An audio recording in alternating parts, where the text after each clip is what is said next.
समय सीमा के कानून पर एक महत्वपूर्ण फैसला सुनाते हुए भारत के सर्वोच्च न्यायालय ने कर्नाटक हाईकोर्ट के उस फैसले को रद्द कर दिया है, जिसमें कर्नाटक हाउसिंग बोर्ड (KHB) द्वारा दूसरी अपील दायर करने में हुई 3,966 दिनों लगभग 11 साल की असाधारण देरी को माफ कर दिया गया था। न्यायमूर्ति J.B. पारदीवाला और न्यायमूर्ति R. महादेवन की पीठ ने कहा कि प्रशासनिक सुस्ती और नौकरशाही की अक्षमता को इस तरह की अत्यधिक देरी को माफ करने के लिए पर्याप्त कारण नहीं माना जा सकता है। पीठ ने यह भी स्पष्ट किया कि समय सीमा का कानून राज्य पर भी उतनी ही सख्ती से लागू होता है जितना कि आम नागरिकों पर। यह मामला, जिसका शीर्षक शिवमृत बनाम कर्नाटक हाउसिंग बोर्ड व अन्य है, भूमि के एक टुकड़े पर एक लंबे समय से चल रहे विवाद से संबंधित था। सर्वोच्च न्यायालय ने मूल भूस्वामी के कानूनी वारिसों द्वारा दायर अपील को स्वीकार करते हुए हाईकोर्ट के आदेश को रद्द कर दिया और KHB पर अतिरिक्त जुर्माना भी लगाया। न्यायालय ने सभी हाईकोर्टों को यह भी निर्देश दिया कि वे तुच्छ और सतही आधारों पर देरी को माफ न करें और अतिरिक्त सावधानी बरतें। मामले की पृष्ठभूमि: विवाद की शुरुआत अपीलकर्ता के पिता के स्वामित्व वाली 9 एकड़ 13 गुंठा भूमि से हुई थी। उनके निधन के बाद 1971 में एक बंटवारे का मुकदमा दायर किया गया। इस मुकदमे के लंबित रहने के दौरान 4 एकड़ भूमि कर्नाटक सरकार को दान कर दी गई और 1979 में प्रतिवादी कर्नाटक हाउसिंग बोर्ड ने एक हाउसिंग कॉलोनी स्थापित करने के लिए उस पर कब्जा कर लिया। 1989 में बंटवारे के मुकदमे में एक समझौता डिक्री पारित की गई, जिसमें अपीलकर्ता को 4 एकड़ भूमि सहित पूरे भूखंड का पूर्ण स्वामी घोषित किया गया। जब कब्जा वापस नहीं किया गया तो अपीलकर्ता ने KHB के खिलाफ स्वामित्व और कब्जे की घोषणा के लिए एक और मुकदमा OS No. 1100/1989 दायर किया। इस मुकदमे को ट्रायल कोर्ट ने 17 अप्रैल 1997 को खारिज कर दिया। अपीलकर्ता ने इस फैसले को प्रथम अपीलीय अदालत में सफलतापूर्वक चुनौती दी, जिसने 3 जनवरी 2006 के अपने फैसले में अपीलकर्ता के पक्ष में फैसला सुनाया।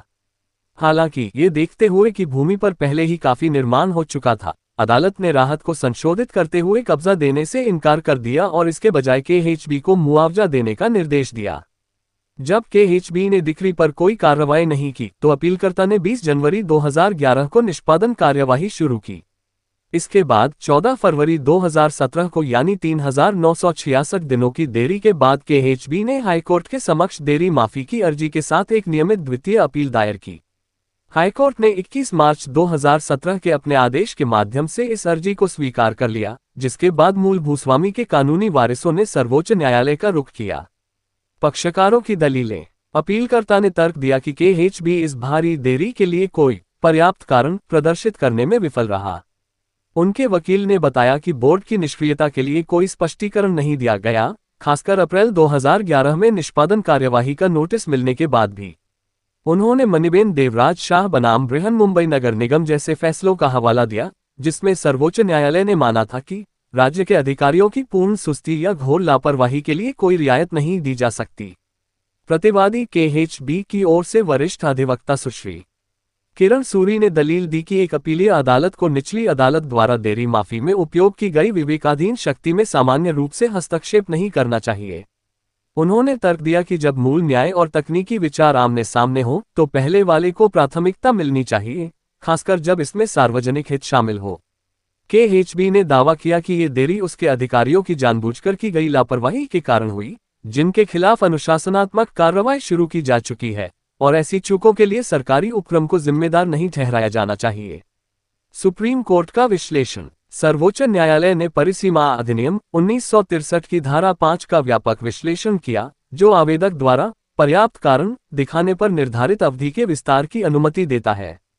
पहला, ऐसी अवधि के भीतर का अर्थ। न्यायालय ने सबसे पहले धारा 5 में ऐसी अवधि के भीतर वाक्यांश की परस्पर विरोधी न्यायिक व्याख्याओं को संबोधित किया। उसने रामलाल बनाम रीवा कोलफील्ड्स लिमिटेड 1962 के दृष्टिकोण का उल्लेख किया, जिसमें यह माना गया था कि पक्ष को केवल परिसीमा के अंतिम दिन से वास्तविक फाइलिंग तिथि तक की देरी को स्पष्ट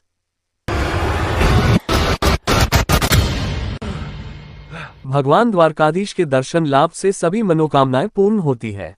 ये बात शुक्रवार को तभी सार्थक होती दिखाई दी जब दी बार एसोसिएशन की धार्मिक यात्रा के सदस्य एडवोकेट मंगल बागड़ा ने मंदिर दर्शन करके बाहर आते ही सबको खुशी की खबर सुनाई। जी हाँ दोस्तों, आपको जानकर अत्यंत प्रसन्नता होगी कि कल जैसे ही हमने भगवान द्वारिकाधीश जी के दर्शन किए, उसी समय हमारे साथी अधिवक्ता मंगल जी बागड़ा को खुशखबरी मिली कि उनके छोटे भाई हनुमान जी बागड़ा का ITI लेक्चरर के रूप में अंतिम रूप से चयन हो गया है। भाई मंगल जी ने कहा कि उनकी यही प्रार्थना थी कि छोटे भाई का चयन हो। भगवान जी ने तुरंत आशीर्वाद देकर बागड़ा परिवार को निहाल कर दिया। महासचिव मनीष गगरानी माहेश्वरी के सानिध्य में यात्रा दल के सदस्यों ने भाई मंगल का अभिनंदन कर उन्हें बधाई व शुभकामनाएं दी। यात्रा दल के मुख्य सदस्य डॉक्टर सुनील शर्मा ने कहा कि भगवान द्वारकाधीश हम सबकी मनोकामनाएं पूर्ण करें। मंदिर के इतिहास के संबंध में जानकारी देते हुए पंडित डॉक्टर सुनील शर्मा ने बताया कि द्वारकाधीश मंदिर को जगत मंदिर माना जाता है। इस मंदिर की स्थापना 2500 साल से भी पहले भगवान कृष्ण के प्रपौत्र वज्रनाभ द्वारा की गई थी। इस प्राचीन मंदिर का कई बार जीर्णोद्धार किया गया है, खासकर 16वीं और 19वीं शताब्दी की छाप छोड़ते हैं। इसकी दीवारों पर भारी नक्काशीदार नक्काशी है जो गर्भगृह को मुख्य कृष्ण मूर्ति से ढकती है। परिसर के चारों ओर अन्य छोटे मंदिर स्थित हैं। दीवारों पर पौराणिक पात्रों और किंवदंतियों को बारीकी से उकेरा गया है। मंदिर के पास ही गोमती नदी भी है। श्रद्धालु मंदिर दर्शन के बाद गोमती नदी के दर्शन करते हुए मछलियों को दाना व आटे की गोलियां खिलाकर पुण्य लाभ कमाते हैं। मंदिर के इतिहास के बारे में विशेष जानकारी देते हुए पंडित डॉक्टर सुनील शर्मा ने बताया कि काठियावाड़ प्रायद्वीप के पश्चिमी छोर पर स्थित द्वारका को भारत के सबसे पवित्र स्थलों बद्रीनाथ, पुरी और रामेश्वरम सहित 4 धामों में गिना जाता है।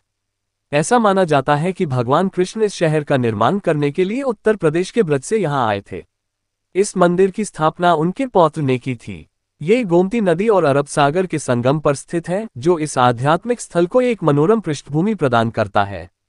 ऐसा कहा जाता है कि द्वारका 6 बार समुद्र में डूबी थी और अब हम जो देख रहे हैं वह इसका 7वां अवतार है। इस मंदिर की एक रोचक कथा है।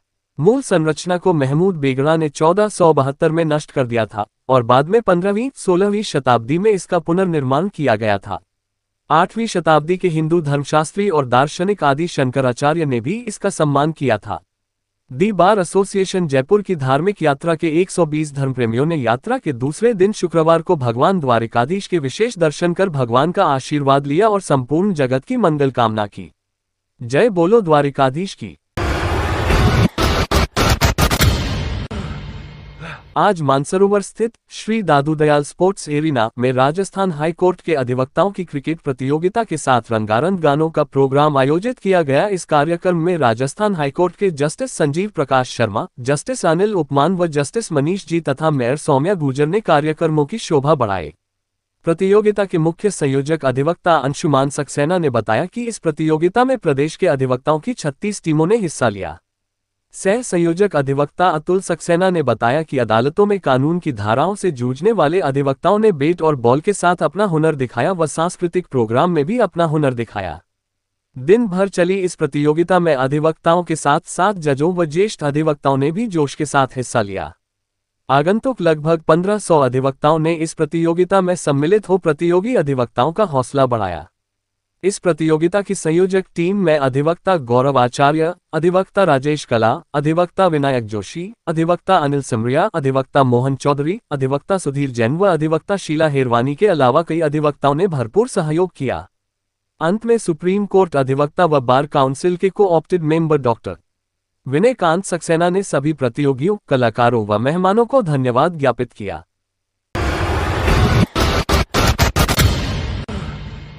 केकड़ी स्थित न्यायालयों में शनिवार को ना किसी की जीत ना किसी की हार के आदर्श वाक्य के साथ तृतीय राष्ट्रीय लोक अदालत का आयोजन किया गया। इस दौरान करोड़ों रुपए के मामलों का निपटारा आपसी सहमति से हुआ, जिससे न्याय प्रक्रिया में तेजी आई व लोगों को राहत मिली। लोक अदालत में 2 अलग अलग बेंचों का गठन किया गया था, जिसमें कुल 16,889 मामलों का निपटारा किया गया। प्रथम बेंच की अध्यक्षता अपर जिला एवं सेशन न्यायाधीश जयमाला पानीगर ने की। इसमें अधिवक्ता मुकेश गढ़वाल सदस्य के रूप में शामिल थे। इस बेंच ने 137 मामलों का निपटारा किया, जिसमें 4,02,73,750 रुपये, 4,02,73,750 रुपये के अवार्ड पारित किए गए। प्रथम बेंच में न्यायालय एडीजे 01 केकड़ी व एडीजे 02 केकड़ी के 55 प्रकरण तथा बैंकों VNL के प्री लिटिगेशन के 82 प्रकरण शामिल है। द्वितीय बेंच की अध्यक्षता सिविल न्यायाधीश एवं न्यायिक मजिस्ट्रेट शुभम गुप्ता ने की। इसमें अधिवक्ता चेतन धाभाई पैनल अधिवक्ता के रूप में मौजूद रहे। इस बेंच ने 16,752 मामलों का निपटारा किया, जिसमें 1,39,12,185 रुपये 1,39,12,185 रुपये के अवार्ड पारित किए गए। इनमें न्यायालय एस बड़ी JM 01 केकड़ी, एस बड़ी JM 02 केकड़ी व JM केकड़ी के 229 प्रकरण तथा अतिरिक्त जिला कलेक्टर केकड़ी, उपखंड न्यायालय केकड़ी, भिनाय व सावर एवं तहसील केकड़ी, भिनाय व सावर के 16,553 प्रकरण शामिल है। लोक अदालत को सफल बनाने में तालुका विधिक सेवा समिति के सचिव जितेंद्र लखारा, राजेंद्र निर्वाण, आशीष मीणा, आशाराम कुमावत, अमरचंद चावला, संजीव चौधरी, अभिषेक कायत, महावीर सिंह, भागचंद मीणा सहित अन्य ने महत्वपूर्ण भूमिका निभाई एवं होमगार्ड सागर वैष्णव, आशाराम तेली, दिलखुश साहू, देवराज व सुरेश ने सहयोग प्रदान किया। लोक अदालत को सफल बनाने में बार एसोसिएशन अध्यक्ष मनोज आहूजा, अधिवक्ता हेमंत जैन, लोकेश शर्मा, अजय पारीक, कन्हैयालाल मेवाड़ा, दशरथ सिंह कांदलोत, मुकेश शर्मा, नितिन जोशी व अन्य विद्वान अधिवक्तागण का सहयोग भी सराहनीय रहा।